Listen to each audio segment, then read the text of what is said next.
You know, what if buildings could actually talk? I mean, what stories would they tell? Today, we're diving into the architecture of Afghanistan, where pretty much every fortress, every garden, and every mosque is like a chapter in a long, really complex history. We're going to see how stone, tile, and water come together to tell the story of a nation's soul. So, let's kick things off with a simple but really powerful idea. If you truly want to get a feel for a place, just look at what its people have built. I mean, the buildings they leave behind, they're so much more than just shelter. They're a physical record of their lives, their beliefs, and how they saw their place in the world. And that, right there, brings us to the big question for today. What can we really learn from the fortresses, mosques, and gardens of Afghanistan? What incredible tales of powerful dynasties, ancient trade routes, and this amazing fusion of cultures are baked right into their foundations? All right, to answer that, we've got to start at the very beginning.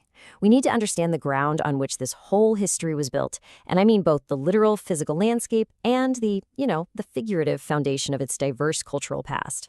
Afghanistan's landscape, especially up in the north, is just a place of dramatic contrasts. You've got these vast deserts sitting right alongside fertile river deltas, all fed by massive mountain ranges. Now, this environment isn't just a pretty backdrop. It's practically a co-author of the architecture, shaping everything from materials and styles to the very placement of towns for thousands of years. And this is the really crucial point. There's no single Afghan style. It's more like this vibrant tapestry woven from the threads of countless cultures. You can see hints of Persian, Greek, Buddhist, and Islamic traditions all passing through this incredible crossroads of empires, and each one left its own unique mark on the country's architectural DNA. Okay, so how does this whole tapestry of influences actually look on the ground? Let's take a quick visual journey through time, checking out a couple of key examples that show this incredible evolution from past to present. Our journey starts right here, at the ancient remains of Tepa Canal in Kabul. What you're looking at are the literal roots of urban life in this region. These foundations, they go back centuries, and they show clear evidence of organized settlement and a structured community. It just proves how long people have been building a shared life on this very land. Now, let's jump forward centuries, but we're staying in the same city. This is the magnificent Abdur Rahman Mosque. And wow, the contrast is just stunning, isn't it? We've gone from ancient earthen mounds to this, a masterpiece of intricate tilework and modern craftsmanship. It perfectly shows how an urban landscape can hold both its ancient past and its evolving present, all at the same time. You know, architecture isn't just about buildings, it's also about the spaces between them. And in Afghanistan, gardens hold a really special place in the cultural imagination. They are so much more than just parks. They're like these living oases of tradition. A really key concept to get is the Bagh-e-Umumi, which just means public garden, like the famous ones in Paghman. This is a perfect example of that cultural blending we were talking about.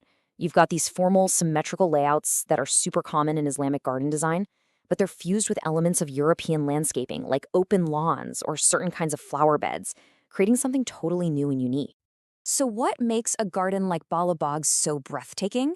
Well, it's a whole sensory experience. Just imagine it. You're walking through these vibrant, colorful flower beds. You can hear the sound of a central water channel, which is often called the River of Life in Islamic design. You see these lush green lawns stretching out in front of you, all of it framed by the majestic backdrop of the mountains. It's just a perfect blend of human design and natural beauty.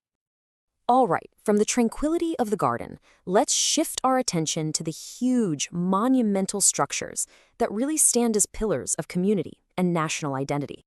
First up, let's visit the Kartasaki Shrine in Kabul. With its absolutely stunning blue tile work, it's way more than just a beautiful building. It's a living, breathing center of faith, a place for major festivals, daily prayers, and quiet reflection, a true anchor for the whole community.